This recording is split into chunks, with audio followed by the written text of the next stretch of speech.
तर जीवनामध्ये काही संकट आलं तर संकटाला घाबरून माघारी फिरून येऊ नका. कसं आहे ना, जर आपलं काहीतरी कर्म चुकलं असन तर ते आपल्याला भोगावं लागणार आहे. मग कर्म करत असताना मागचं कर्म काय आपल्याला माहित नाही, पण आता पुढचं कर्म करत असताना सावधगिरी बाळगायची.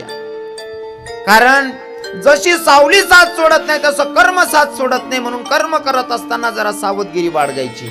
उदाहरण म्हणून सांगेल, जर तुम्ही दर्याखोऱ्यांमध्ये गेलात, दर्याखोऱ्यांमध्ये गेल्याच्या नंतर जर तुम्ही आवाज दिला राधे, तर दर्याखोऱ्या तुम्हाला 2 ते 3 वेळेस म्हणतात राधे राधे राधे. दर्याखोऱ्यांमध्ये जाऊन जर म्हणलात तुम्ही राम, तर दर्याखोऱ्या 2-3 वेळेस तुम्हाला रिप्लाय देतात राम राम राम. बरोबर आहे ना? तुम्ही चांगलं बोललात म्हणून दर्याखोऱ्या सुद्धा तुम्हाला 2 वेळेस, तुम्ही एकचदा बोलले पण 2-3 वेळेस राम राम म्हणलं तुम्हाला. बरोबर आहे ना? पण त्याच दर्याखोऱ्यांमध्ये तुम्ही चुकीचा शब्द जर बोललात ना, तर चुकीचं तुम्हाला ऐकावं लागेल. पहिले म्हणलात तुम्ही राम, तर दर्याखोऱ्या आपल्याला 4 वेळेस राम म्हणतात. तुम्ही जर राधे म्हणलात, दर्याखोऱ्या रिप्लाय देतात 4 वेळेस 3 वेळेस राधे राधे. आणि तुम्ही जर तटे म्हणा नीच, तर दर्याखोऱ्या काय म्हणतो, मन सोन चिडवा म्हणा भाऊ आता आहे भाऊ असं म्हणत.